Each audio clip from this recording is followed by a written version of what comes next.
And joining me now is the Executive Vice President of the Trump Organization and the son of Republican presidential candidate Donald Trump Jr. How are you? I'm doing great after that. I just want to drop mics for you. That's pretty powerful, Jeanine. I'm impressed. Wow. Well, I have to tell you, you know that I believe in your dad. I believe in you guys. I know you, and all of my listeners know that it's not just a friendship. I believe that your father has the capacity, and I think an important word that nobody talks about is the clarity. That 100%. He understands what's going on. Okay, let's talk about where we are. Yeah. 72 hours. What does your dad have to do? Is he going to win Florida, North Carolina, Nevada, and Colorado? Well, you know, it's interesting. The map has changed a lot in the last few days. I mean, there's a lot of states that are in play that were never supposed to be in play. I mean, we're tied up in Colorado. You know, he's going to Michigan. That hasn't gone, you know, for us in a long, long time. He's going back up to Minnesota. He's going into states, you know, so the map has changed. There are states that we no longer maybe have to win if we can pull off other I'm going to interrupt you. Donald, we're going live to your dad. Apparently there was a ruckus. Where is he now? He's in Reno, Nevada. There was a ruckus. Did they rush him off the stage? Secret Service just rushed him off the stage. But he's back in pure Donald form. Let's listen. To repealing the defense sequester. Right now, it doesn't sound that exciting, but it's very important. Because we're going to rebuild our badly depleted military. That means brand new modern aircraft for Naval Air Station. And you know what I'm talking. Fallon. Who's Fallon? Any? Not far from here. The Naval Air Station. We have aircraft that's 18 and 20 years old. We have aircraft much older than that. We can't even buy parts to some of our aircraft. They're so old, they don't make the parts anymore. I'm honored to have the endorsement of more than 200 top admirals and generals and 22 Medal of Honor recipients.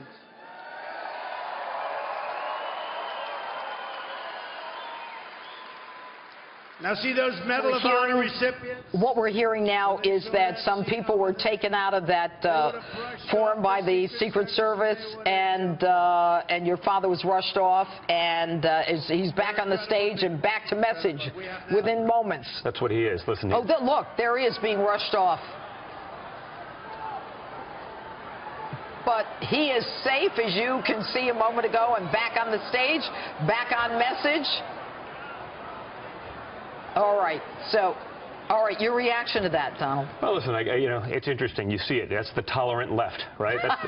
That's the same people probably that were getting paid to go incite violence at our rallies from the Democrats. I mean, that's pretty good, you know. A lot of people will go throw some punches for $1,500, especially the crazy people that the other side was hiring. So, but that's really what we're up against.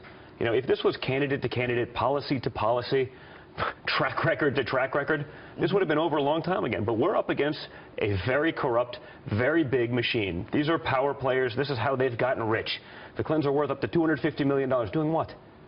Peddling American influence, selling out America. That's what got them there. They haven't created a job. They never built anything. They didn't do any of those things. But that's what we're up against. And so if it was a fair fight, it would have been over a long time ago. But it's not a fair fight. And I think the American people are starting to see that. We always knew. But now we're seeing it in the emails. You're seeing it in the O'Keefe tapes. You're seeing it day after day after. I mean, it never ends. It's like you're watching a movie about a banana republic, but it's actually happening here in America.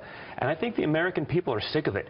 You know, and honestly, that's a bipartisan problem. Both sides and the elite have clearly gotten us in this mess. And you know what? Your father saw it in the primary, and he was able to bust through it. Yeah. But I think that the thing that's so disappointing is that when we actually see it in the emails, like the Democrats saying, what are we going to do? POTUS, President of the United States, said he didn't know anything about a private server. What are we going to do when he was already emailing with her? I mean, this is frightening stuff. Are you disappointed?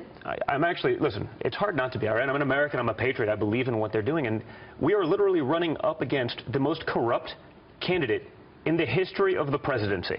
Okay? There's no, I can't even name, I can't come close to there isn't. The scandal after scandal, you listed them, and you're right. That wasn't even the 21st century. Yeah, we didn't even that was get just to the 90s and prior. You know, and so what are we saying to not only other politicians, but our children? Are we saying that kind of behavior is okay in government? You know, when the elites in Wall Street, when the elites on both sides of the political spectrum, when the media elites, when they're all up against you, guess what? You're probably doing something right. Exactly. It means you're fighting for the people that haven't done so well, because those guys have all done really well over the last few decades, whereas the average American hasn't had an effective pay raise in 20 years.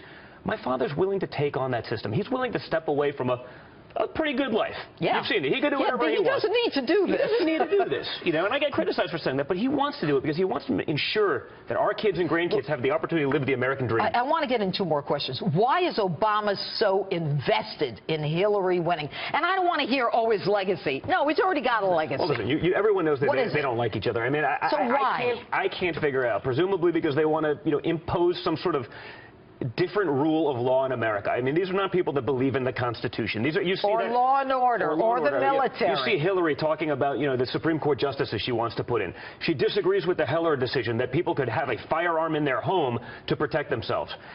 That's what this is. This isn't a 4 or 8 year election. It's a 40-year election.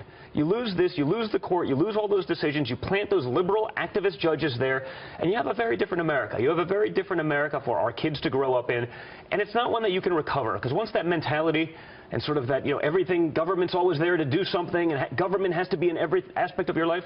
Look at what government's gotten us. Whether it be the Obamacare premiums going through the roof. That's no longer affordable health care, okay? Not to mention your $9,000 deductible, right? So unless you get hit by a bus, you don't have insurance, okay? But it's failed promise after failed promise. Giving $150 billion to Iran. Think of what we could have done with that. Well, think of what we could have done in the VA system with that, or in our education system with that. It's crazy. Running out of time. Donald Trump Jr., I could tell your whole family has incredible energy. Well, listen, we're passionate about it because we love this country and we want to see it go on the right path. There's a lot at stake here, and it's not so simple to just say, what we're hearing about. These guys have failed us time and time again. What's different about this batch? Donald Trump Jr., thanks so much. And just to update you again, Donald